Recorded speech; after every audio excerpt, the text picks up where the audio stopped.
In this part, we're gonna talk about some notes. We must study it very well.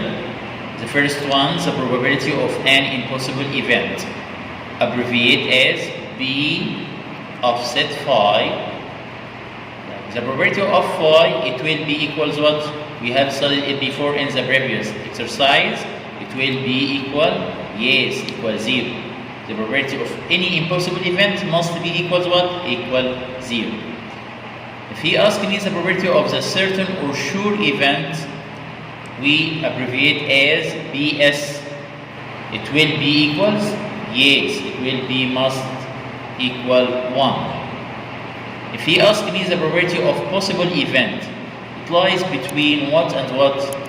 The probability of event, for example, event A must be lies between 0 and 1. It means it will be fraction, lies between 0 or 1. We can say this probability may be less than 0. No, we can't say that. Or bigger than 1, we can say that. It must be between 0 and 1. The last one, the sum of all probabilities of outcomes must be equals what? Must be equal 1. Example number 1. If the probability of Ali win game is 1/8, then the probability that Ali lose this game equals what? Yes, I told you before, the sum of all probabilities of outcomes must be equals 1. And he gave me the probability of he win equal 1/8. And he asked me to find the probability of lose. How to find it? We must subtract 1/8 from 1. It will be equal 7/8. Exercise number 2. He gave me a regular coin. Is tossed once. Write the sample space. Told you when we have any problem, we must write the sample space as the first time. The sample space, the sample space of this exercise, it will be head or tail. The number of S, it will be equal 2. He asked me the probability of getting a head. How many head here? Yes, it will be only 1. Over the whole number of sample space, which are 2. The probability is gonna be 1/2. Number 2, the probability of getting a tail, the same. We have only one tail. Over the whole number 2, it will be the same 1/2.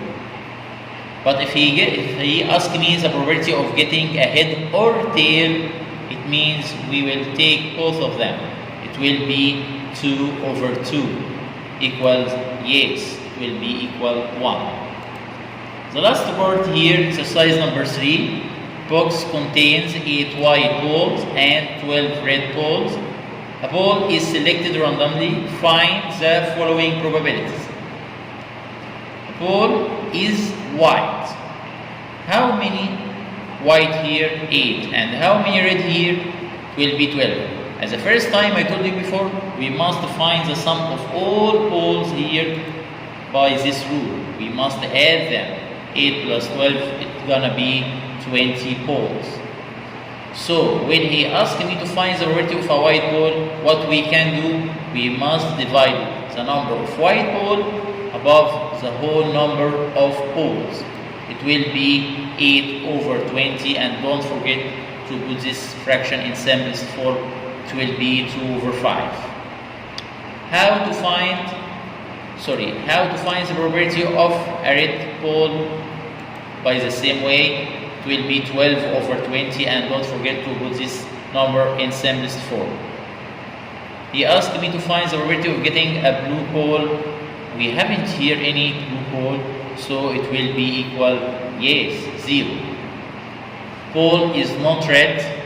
It means we will take the remainder ball in the basket. It will be 12 red ball. No, he asked me not red, so I will take the numbers of white ball. It will be 8/20 equal 2/5. If he asked me to find the probability of getting a white or red ball, we must find the sum of both of them over the whole number 20. It will be 20 over 20 equals 1. Thanks for your listening. Goodbye.